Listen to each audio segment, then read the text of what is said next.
There's a kind of tiredness that has nothing to do with a lack of sleep. It's a quiet, heavy exhaustion that settles deep in your bones, the kind that comes from holding a space for someone who is never fully in it.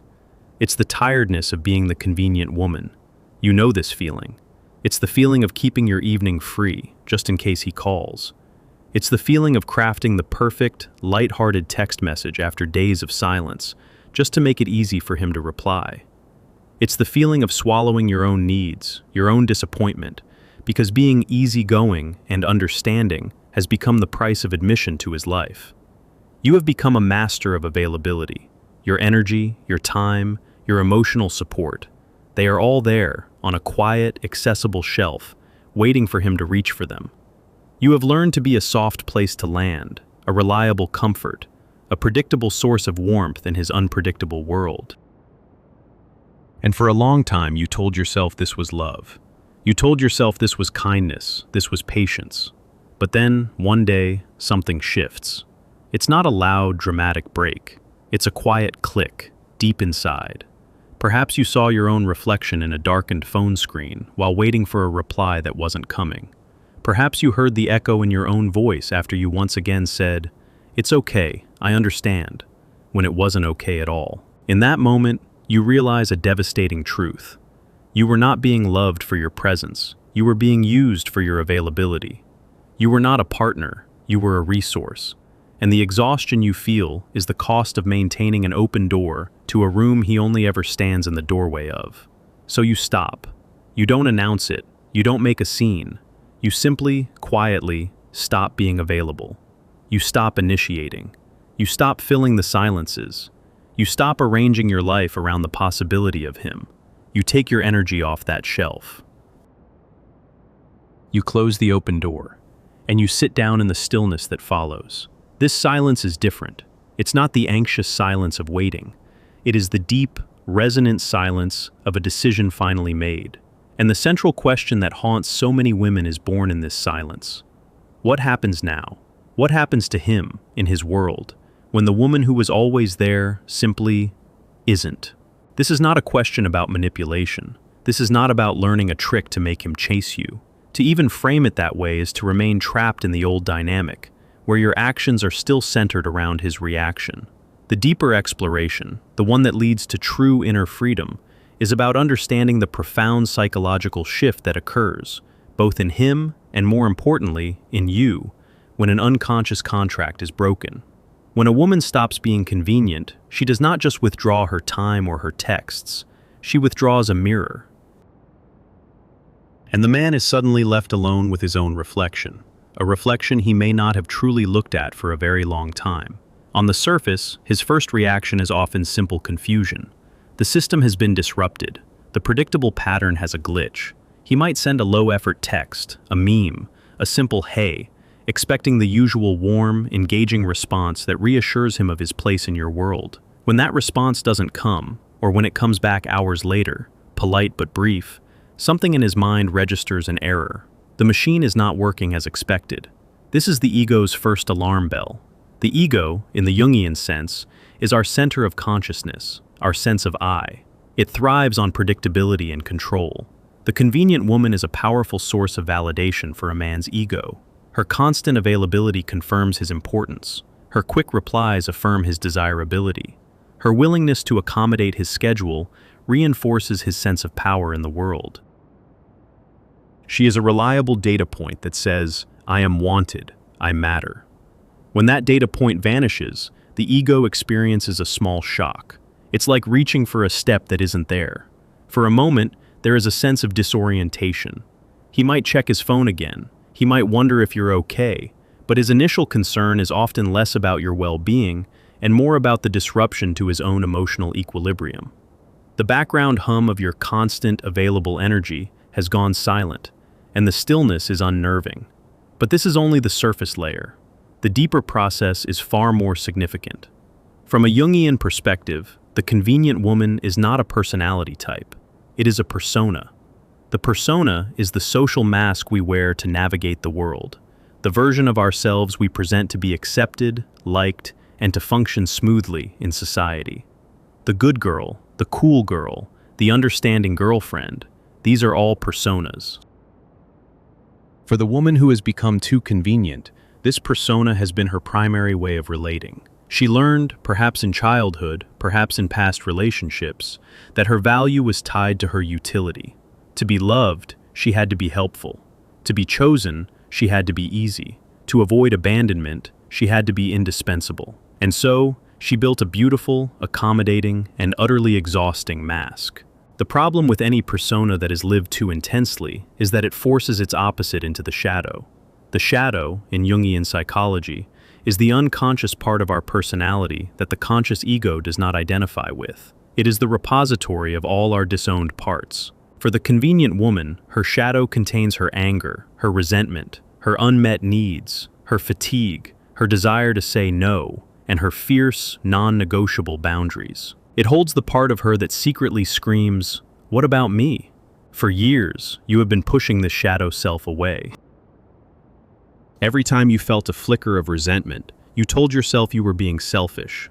Every time you felt your own needs bubble up, you told yourself they were too much. You kept the persona of the understanding woman, polished and perfect, while your shadow grew larger and heavier in the dark. When you finally stopped being available, you were not just making a behavioral change, you were allowing your shadow to speak for the first time. Your silence is the voice of your unmet needs.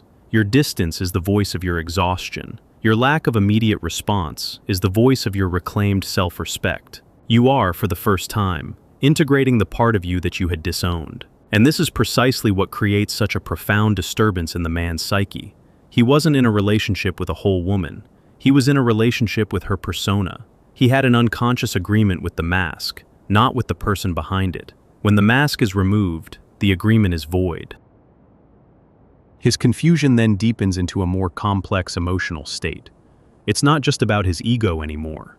It's about his own internal world, specifically his anima. The anima is the unconscious feminine side of a man's personality, his inner image of the feminine. A man often projects this anima onto a real woman. When you were the convenient woman, you were a perfect screen for his anima projection. You were the endlessly giving, nurturing, understanding feminine archetype. You were the embodiment of comfort and acceptance. He didn't need to develop his own inner capacity for nurturing or self-soothing because you were providing it externally. You were, in a sense, managing his emotional world for him. When you withdraw that projection screen, two things happen. First, the projection snaps back. He is suddenly left with the raw, unprojected contents of his own inner world. The feelings of emptiness or anxiety that your availability used to soothe are now his to deal with. He might feel an unaccustomed loneliness, a vague sense of unease. He might find himself more irritable or restless. He is experiencing the emotional weather that you were previously sheltering him from. Second, his internal image of you is shattered. You are no longer fitting the anima image he had projected onto you. You have revealed yourself to be a real, complex human being with boundaries and needs, a whole person, not just a comforting archetype. This can be deeply unsettling for a man who is not psychologically mature. His ego might react defensively. It might try to restore the old dynamic by labeling your change negatively. You are playing games. You are being cold. You are acting crazy. You've changed. These accusations are the ego's frantic attempt to push you back into the comfortable box of the persona he was used to. If he can make you feel guilty for having boundaries, he can pressure you into becoming convenient again. This is a critical moment. If you absorb his labels, if you believe that your self-respect is a game, or that your need for space is coldness, you will rush to apologize, to explain, and to restore the old dynamic. You will put the mask back on. But if you can hold your center, if you can recognize his reaction not as a reflection of your worth, but as a symptom of his own psychological discomfort, you remain free. Beyond the initial ego shock and the projection collapse, something else begins to stir in him. It is the dawning awareness of loss. Humans are wired to value what is scarce.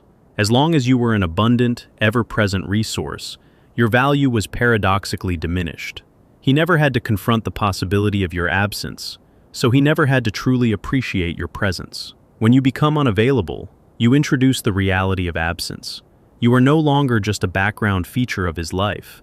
You have become a distinct shape, defined by the space you now occupy in your own life. He starts to notice the small things, the silence where your good morning text used to be, the empty evening when he assumed you'd be free, the lack of your reassuring voice when he's had a bad day.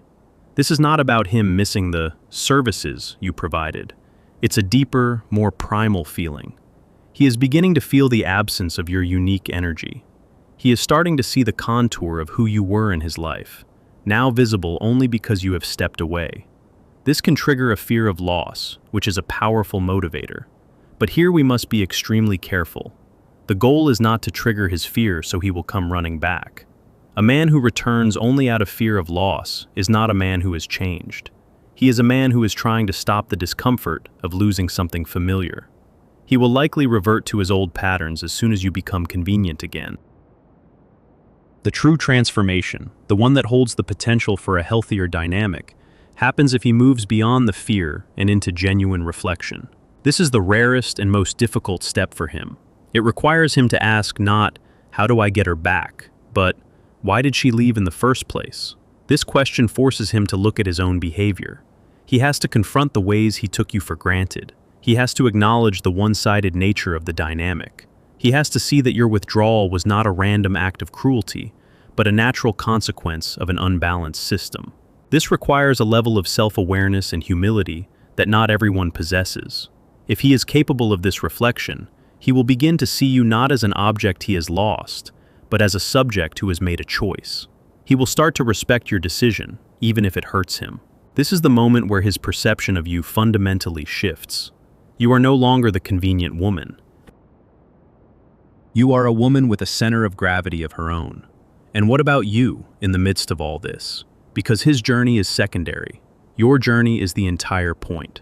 The first days and weeks after you stop being available are often the hardest. You will be fighting against years of conditioning. Your nervous system is wired to seek validation from him. Every fiber of your being will scream at you to check your phone, to send that text, to make it easy for him again. You will be flooded with fear. Fear that you have made a terrible mistake. Fear that you will lose him forever. Fear that you will end up alone.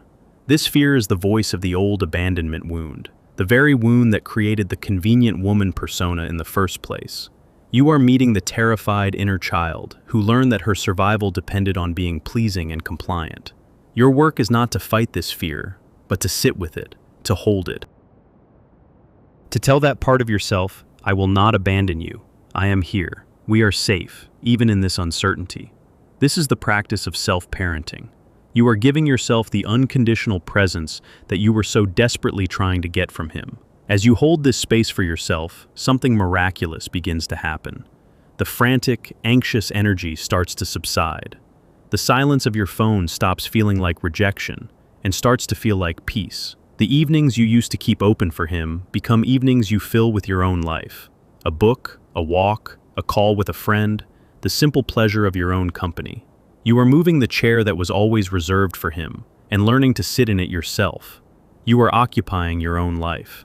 This is the process of individuation, as Carl Jung called it. It is the journey of becoming a whole, integrated individual, separate from the roles we play and the projections of others.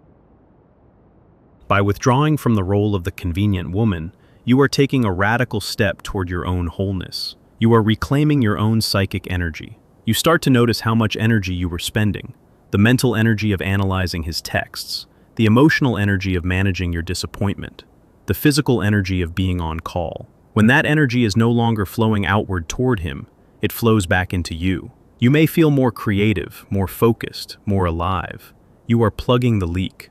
If this process of self-reclamation names something you have felt but never been able to articulate, take a moment to acknowledge that.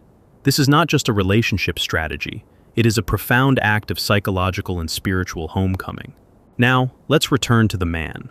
Let's say he has gone through the confusion, the ego shock, and has arrived at a place of genuine reflection. He realizes what he has lost, not just in terms of convenience, but in terms of connection. He decides to reach out. The message that arrives will be different. It will not be a low-effort, "Hey." It will have more weight. It might be an apology. It might be a direct question about what happened. It will be an attempt to genuinely connect, not just to check if you are still available. This is the ultimate test, not for him, but for you. The old you, the convenient woman, would have felt a rush of relief and validation. He sees me. It worked. She would have immediately softened, opened the door wide, and reassured him that everything was okay, thus resetting the old dynamic. But the woman you are becoming is different. She does not see his message as a prize she has won. She sees it as information. She can feel the shift in his energy, but she is no longer desperate for it. Her self-worth is no longer tied to his attention. She responds calmly, honestly, without blame, but also without rushing to fix things. She doesn't need to rehash all his past failings.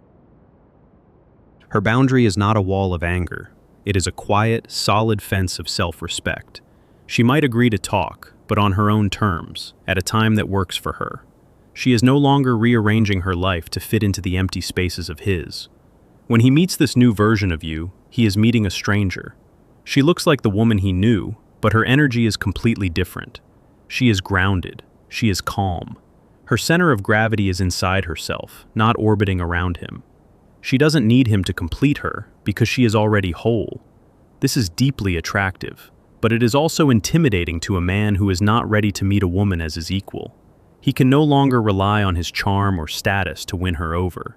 He has to show up as a whole person himself. He has to be willing to be vulnerable, consistent, and respectful of her space. Will he be able to do this? There is no guarantee. He may find this new, whole woman to be too much work. He may long for the easy comfort of the convenient persona you used to wear. He may retreat and look for another woman who is willing to play that role. And this is the most liberating realization of all. If he leaves, it is not a loss. It is a gift. It is the final confirmation that he was only ever interested in your convenience, not in your soul.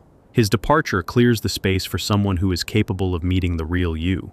But if he stays, if he is willing to do the work to meet you in this new, authentic space, the relationship that can be built is of a completely different order. It is not based on an unconscious contract of convenience and validation. It is based on mutual respect, genuine curiosity, and the attraction between two whole, sovereign individuals. The journey of ceasing to be the convenient woman is not a strategy to get a man. It is a path to get yourself back. The paradox is that in truly letting go of the outcome with him, you create the only possible conditions under which a healthy, conscious relationship could ever begin. You stop asking, "What is he thinking?" and you start living the answer to the question, "Who am I when I am no longer waiting?" You discover that your time is precious, your energy is sacred, your needs are valid. You learn that no is a complete sentence, and that your peace is more valuable than anyone's approval. The empty chair in your life is no longer a symbol of his absence. It becomes a throne, and you, finally, are the one who sits in it. You are no longer available on a shelf for someone else to pick up at their leisure. You are the curator of your own life. My availability is no longer a currency for love. It is a gift I choose to share with those who cherish my presence, not just my convenience. And this curation is not just a mental exercise. It is a profound, somatic shift. Your body, which has been a silent soldier in the campaign of convenience, finally stands down. For years, your physiology has been wired for waiting. The subtle, chronic tension in your shoulders, braced for his call. The shallow breathing as you typed and retyped a message. The knot in your stomach that tightened with every hour of silence. This is the body memory of being on call, a low-grade state of fight or flight that you had normalized as the feeling of being in love. When you truly withdraw your energy, your body begins to exhale a breath it has been holding for months, perhaps years. You might notice your jaw is no longer clenched. Your sleep deepens. You feel a new sense of weight and groundedness in your own feet, as if you are finally occupying your full physical space. This isn't just relaxation, it's a neurological reset. Your nervous system is learning a new baseline, one of safety and presence within yourself, not one of anxious vigilance for an external cue. This is the body unlearning the posture of waiting and remembering the posture of being. As this new somatic reality takes hold, you'll begin to notice strange and wonderful symptoms of this inner freedom. The first is often the disappearance of the inner flinch. You know the one, that jolt of mingled hope and dread when your phone buzzes. It was a Pavlovian response, your entire system conditioned to react to his potential presence. One day, you'll hear a notification, glance at it, and feel nothing. Not a cold nothing, but a neutral, calm curiosity. The charge is gone. The buzz is just a buzz. This neutrality is a profound indicator that you have taken your power back from the device and placed it back in your own center. Another sign is the return of spontaneous, unattached joy. You might be walking down the street and find yourself smiling for no particular reason. A deep sense of contentment might wash over you while you're simply making tea. This is your life force, your psychic energy, returning to you. No longer siphoned off into the black hole of waiting and wondering, it now circulates within your own system, manifesting as a quiet, self-sustaining happiness. You are no longer looking for him to be the source of your good feelings. You are generating them yourself. And then, one day, it will likely happen. The late practical test. The message or the call arrives, and it's different from the low-effort breadcrumbs of the past. It carries weight. It might be a heartfelt apology, a vulnerable admission of having messed up, or a direct request to see you to talk properly. He has moved through his own process and has arrived at the door, knocking with genuine intent. The old you would have swung the door open with breathless relief, but the woman you are now simply hears the knock. Your body is your most honest advisor here. As you read his words or hear his voice, what does your body do? Does that old tension creep back into your shoulders? Does your stomach clench? Do you feel the frantic urge to manage his feelings, to reassure him, to make it okay? Or can you stay in your own center, breathing deeply, feeling the solid ground beneath your feet? Your test is not to be cold or punishing. It is to remain true to your own newfound center. You might respond with warmth, but also with clarity. A response like, "Thank you for reaching out and for saying that. I appreciate it. I'm not available to meet this week, but I can talk on Thursday afternoon for a little while if that works for you," is a masterclass in self-possession. It acknowledges him, validates his effort, but keeps the locus of control firmly in your own hands. You are not dropping everything. You are fitting him into your life, not building your life around him. When you do meet or talk, he is encountering a woman he has never met before. What he is encountering is your integrated shadow. For so long, you both operated under the illusion that your shadow, your anger, your needs, your boundaries, was the bad part of you that had to be hidden away. He enjoyed the light of your convenient persona, while you both pretended the darkness didn't exist. But in your time away, you have done the sacred work of turning to face that shadow. You have learned that your anger was not ugliness, but a fierce life force pointing toward what needed to be protected. You learned your neediness was not a flaw, but a simple human requirement for reciprocity. You learned your resentment was not pettiness, but a compass indicating where you had abandoned yourself. By integrating these aspects, you haven't become a bitter or difficult person. You have become whole. Your anger has been alchemized into clear, calm boundaries. Your neediness has been transformed into the confident ability to articulate your desires. Your resentment has become the wisdom to discern what is healthy for you and what is not. This wholeness radiates a quiet, formidable power. It is the authentic feminine, not as a passive receptacle, but as a self-possessed, creative force. This is the woman he must now relate to. He cannot use the old currency of intermittent attention or vague promises. He must show up with consistency, clarity, and respect. He must be willing to meet a whole person, not just a comforting projection. And what if he can't? What if, after a few attempts, he finds this new, grounded you to be too much of a challenge? What if he fades away again in search of a simpler, more accommodating dynamic? Your heart might feel a momentary pang, a ghost of the old attachment. But the deeper, wiser part of you will understand. His departure is not your rejection, but his limitation. He was not looking for a partner. He was looking for a role to be filled. And you are no longer auditioning. His exit is the final clearing of the stage, making way for a story that has not yet been written. But if he does rise to the occasion, if he is humbled and inspired by the woman you have become, then a new beginning is possible. A relationship built not on the shaky ground of ego validation and codependency, but on the solid foundation of two individuals choosing each other from a place of wholeness, not emptiness. This entire journey brings you back to the beginning, to that feeling of exhaustion. Remember that deep, soul-level tiredness from holding a space that was never filled. You will feel tired again in your life, but it will be a different kind. It will be the satisfying ache in your muscles after a long hike you took for your own pleasure. It will be the mental fatigue after pouring your focus into a creative project that sets your soul on fire. It will be the happy exhaustion after a night spent laughing with friends who fill your cup instead of draining it. It is the tiredness of a life fully lived, not a life perpetually on hold. Ultimately, the man's reaction, whether he chases, reflects, or retreats, becomes secondary data. His journey is his own. The real prize was never to win him back. The prize was to witness yourself in that critical moment of his return, and to not abandon yourself. The prize was to choose your own peace over his comfort. The silence you once feared is now your sanctuary. The space he once occupied is now a fertile ground for your own becoming. You have stopped listening for his footsteps approaching your door, because you are finally captivated by the sound of your own, walking confidently down your own path. And that is a sound you will never again be willing to silence for anyone.